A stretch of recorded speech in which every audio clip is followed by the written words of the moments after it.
Nahagip ng mga mata ni Jasmine ang dalawang pamilyar na babae.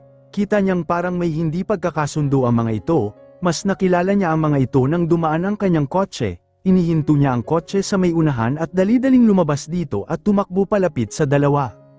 Ate Cornelia, Vanessa, nakita ni Jasmine ang pamumula ng kamay ni Cornelia dulot ng pagkakahawak ni Vanessa. Anong ginagawa mo kay ate? Wala naman, sinasabi ko lang sa kanya ang dapat niyang malaman. Nabuntis ka at si Kuya Amber ang ama ng dinadala mo. Napangisi si Jasmine. Sinungaling, hindi si Kuya ang ama ng di madala mo, desperada ka lang na malandi ka. Sabay na nagulat sina Jasmine at Cornelia sa biglang pagsampal ni Vanessa kay Jasmine. What the hell, ganyan ka ba makipag-usap sa akin na mas matanda sa'yo? Palatak ni Vanessa. Of course, mabilis na ganti ni Jasmine na halatang nawawala na ng pasensya. Nag-iinit na rin ang kanyang dugo, para sabihin ko sa'yo, hindi ko magagawang galangin ka dahil masama kang tao. Now, sa anak mo ako naaawa dahil dinadamay mo siya sa pagiging psycho mo, hindi ka yata tao, napakasama mo. Ate Cornelia, let's go, iwan na natin yang babaeng yan, nagsasayang lang tayo ng oras sa kanya. Aalis na sana silang dalawa ni Cornelia nang mapatigil sila ng magsalita ulit si Vanessa. Then, go. I don't care, basta, ang masasabi ko lang sa'yo, Cornelia, hindi ka magiging masaya hanggat nandito ako, isang will make sure. Don't worry, Vanessa, I know kung gaano ka kadesperada para agawin ang asawa kong wala namang nikatiting na pagtingin sa'yo, so, I will make sure na magiging masaya ako upang mas lalo kang mainggit. Sumingit naman si Jasmine, baka naman gusto mong dagdagan ng krimeng nagawa mo, Vanessa. Napangisi si Jasmine, nahalata niya ang gulat na reaksyon sa mukha nito. Nakaramdam ng takot at kaba si Vanessa sa narinig. Sa isip niya ay alam na ba ni Jasmine ang nagawa niyang krimen, ang pagpatay kay Manang Doris, paano nalaman yun? Si Cornelia naman ay naguluhan sa sinabi ni Jasmine, hindi niya alam pero ang lakas ng kabog ng dibdib niya. Don't worry, mag-enjoy ka muna sa life mo habang nasa labas ka pa, buntis ka pa naman. Baka one day, malaman mo na lang nakatapusan mo na, deserve mo naman yun dahil ang sama mo, friends kami ni Justice. By the way, ngumiti si Jasmine matapos sabihin ang mga iyon saka walang paalam silang umalis ni Cornelia. Nang makapasok sa kotse, agad siyang tinanong ni Cornelia, anong ibig mong sabihin sa sinabi mo kanina? Jasmine, anong krimen ang nagawa niya? Wala yun, ate, huwag mong intindihin yung sinabi ko. Sabihin mo na sa akin ngayon, Jasmine, I know may something doon sa sinabi mo, wala na rin siyang nagawa, kung hindi lang niya ito binanggit kanina, hindi sana siya tatanungin ito, pero malalaman din naman ito ng iba kaya sinabi na lang niya kay Cornelia. Tama ang hinala ko, ate, si Vanessa yung pumatay kay Manang. Nanlumo si Cornelia at naluha, walang hiya talaga ang babaeng yun. Hindi lang pala siya malandi, mamamatay tao rin pala. Samantala, tila na estatwa pa rin si Vanessa, hindi siya makapaniwala, alam niyang alam na ni Jasmine ang nangyari, alam niyang ang tinutukoy nito ay ang pagpatay niya kay Manang Doris. Napakuyom siya ng kamao, hindi siya maaaring manahimik na lang, hindi siya papayag na makukulong siya, sumilay sa mga lobby niya ang maitim na balak. Isinama si Jasmine ni Delphine sa reunion nito. Noong una ay ayaw niyang pumayag pero sa huli, pumayag na lang siya dahil mapilit ito. Ang dami niyang nakilalang mga kamag-anak ni Delphine. Namula pa siya nang ipakilala siya nito bilang girlfriend. Nang matapos silang kumain, nagpaalam muna si Jasmine kay Delphine na magtungo saglit sa restroom. Ba't ngayon pa ako tinawag ng kalikasan kung kailan nag-e-enjoy ako sa usapan namin ni Delphine? Hay nako! Nang matapos gumamit ng cubicle ay lumabas na siya rito upang maghugas ng kamay ngunit halos mapalundag siya sa sobrang gulat, nakahawak pa siya sa dibdib niya, bumulaga lang naman sa kanya ang hindi niya inaasahang tao. Vanessa, paano ka napadpad dito? Tinitigan pa niya ito mula ulo hanggang paa ng mop ansing iba ang itsura nito at may hawak pang mop, nagpanggap lang naman ito na isang janitress na ikinakunot ng noo ni Jasmine. Nagtatrabaho ako rito. Bakit, nagulat ba kita? Well, obvious naman sa reaksyon mo. You work here? I don't believe you. Sa pagkakaalam ko, Secretary ka pa rin ni Kuya Darren, and ang bilis mong nakapagpalit ng outfit, ha? Okay, since nagkita na naman tayo, let's get to the point. Sa hindi malamang dahilan ni Jasmine, bigla siyang kinabahan sa biglaang pagsulpot ni Vanessa dito. What do you mean? I'm sure naman na pupunta ka talaga sa restroom kaya gumawa ako ng paraan. I followed you nitong nagdaang mga araw, by the way. Namilog ang mga mata ni Willa. Now, napansin ni Jasmine na may dinukot si Vanessa sa bulsa nito matapos nitong itabi ang hawak na mop, at napaatras na lamang siya nang masilayang isa iyong maliit na kutsilyo. Anong binabalak mong gawin? Kahit may hinala na siya sa maaaring gawin nito sa kanya, tinanong niya pa rin.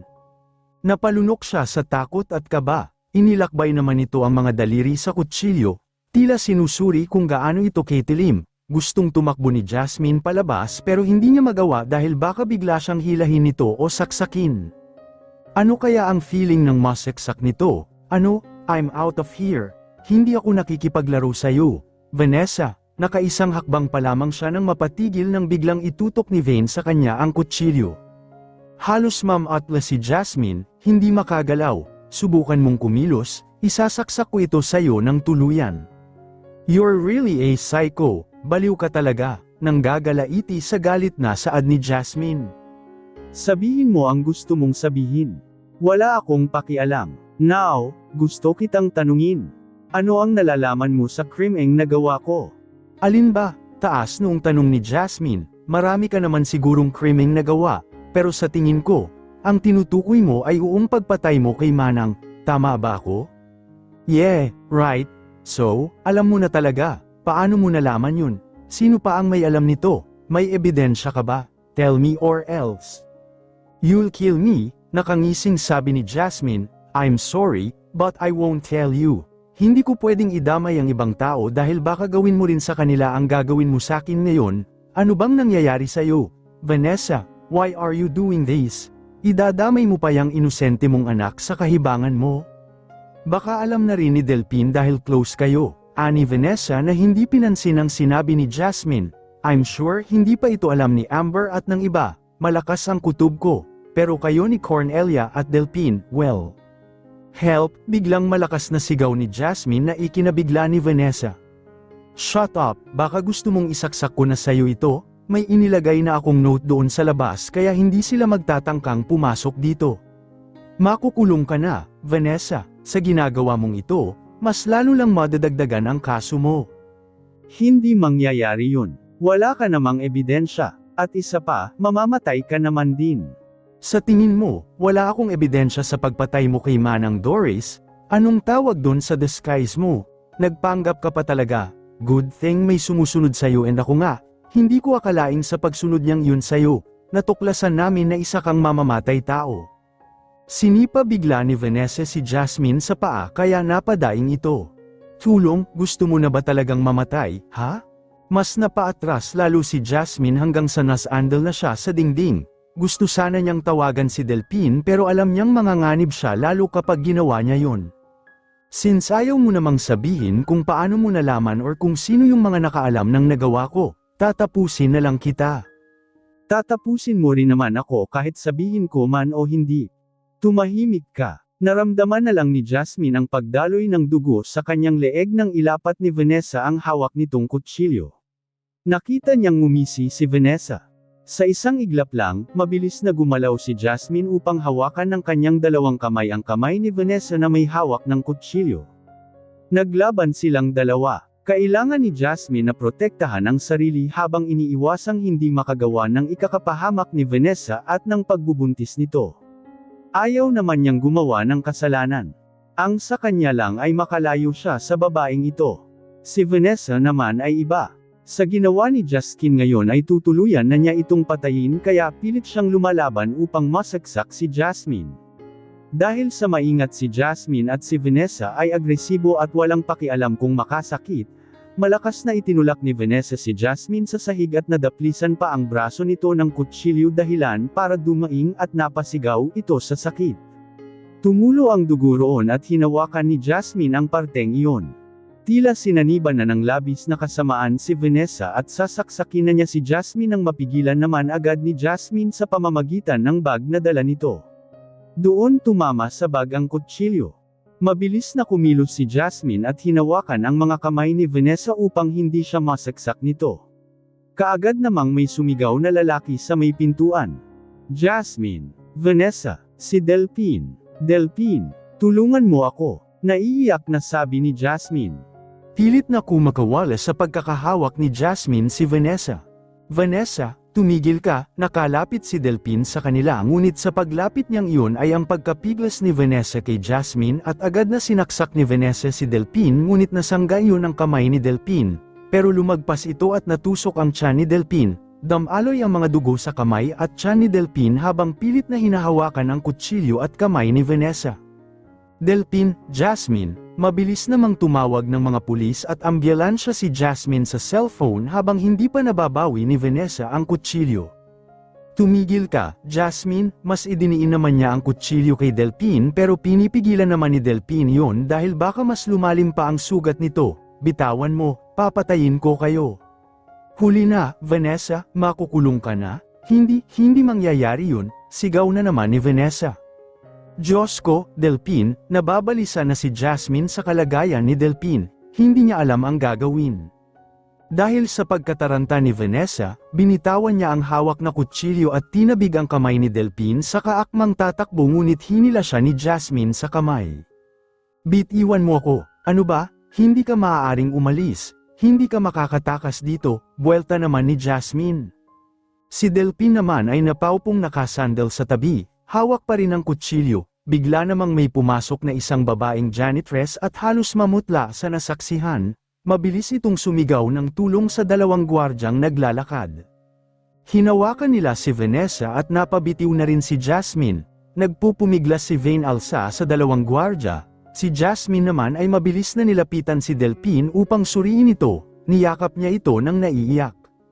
Bitiwan niyo ako, buntis ako, hindi ako pwedeng makulong. Bitiwan niyo ako sabi, walang humpay na hiyaw ni Vanessa.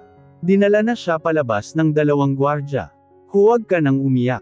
Malayo sa bituka ito, pabirong hirit ni Delphine kay Jasmine habang nakayakap ito sa kanya. Tumigil ka nga, nalalayan naman ni Jasmine si Delphine na makatayo. Dumating na rin ang mga pulis at ambulansya, nasa kamay na ng mga pulis si Vanessa na walang humpay sa kakapigles, kakasigaw at kakaiyak. Dinala na rin sa ospital si Delphine, nasa tabi naman niya si Jasmine na nakahawak sa kamay niya.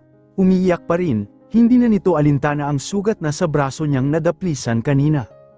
Sumugod sa ospital sina Amber at Cornelia nang mabalitaan ang nangyari kay Delphine, nadatnan nilang umiiyak si Jasmine sa labas ng emergency room. Sabihin mo sa akin, tawag ni Cornelia kay Jasmine. Kuya, ate, isa-isang yamakap sina Amber at Cornelia kay Jasmine. Anong nangyari kay Delphine, at saka, ikaw, ba't may sugat ka? Nadaplisan ako ng kutsilyo ni Vanessa kanina sa restroom. Si Delphine naman ay nasaksak. Buti na lang at nasangga niya yung kutsilyo. Pero lumagpas sa tiyan niya Hindi ko alam kung gaano kalalim yung sugat. Sinama kasi ako ni Delphine sa reunion nila. Hindi ko naman alam na sinundan pala ako ni Vanessa sa restroom. Balak na niya akong patayin dahil alam na niyang alam kung pinatay niya si Manang Doris. Bakas naman sa mukha ng dalawa ang pagkagitla. Pero mas nabigla si Amber sa narinig dahil hindi pa niya alam na si Vanessa ang pumatay kay Manang Doris. Si Vanessa ang pumatay kay Manang? Oo, kuya, mas lalong nadagdagan ang pagkamuhi ni Amber kay Vanessa. Jasmine, kailangan mo munang magpagamot. Han, ikaw muna ang maghintay rito. Sasamahan ko lang si Jasmine. Okay, Han. Hinalikan ni Amber ang noo ni Cornelia. Mabuti na ang kalagayan ni Delphine. Buti na lang ay hindi ganoon kalalim ang sugat niya. Mabilis at madali itong naagapan ng doktor. Nakabenda naman ang kanyang mga kamay ngayon. Hindi siya makahawak ng mga bagay kapag may kailangan siya. Kapag kumain din siya ay hindi niya magawa. Kaya naman, nariyan si Jasmine sa tabi niya. Si Jasmine ang gumagawa ng mga bagay na hindi magagawa o makakaya ni Delphine. Si Jasmine ang nagpapakain sa kanya. Hindi na rin naman nagulat ang pamilya ni Delphine nang makita si Jasmine rito dahil pinakilala naman siya ni Delphine bilang girlfriend. Ngayong araw, si Jasmine ang nagbabantay kay Delphine. Dumalaw naman sina Amber at Cornelia na may dalang mga prutas, sinamantala namang tanungin ni Amber si Jasmine.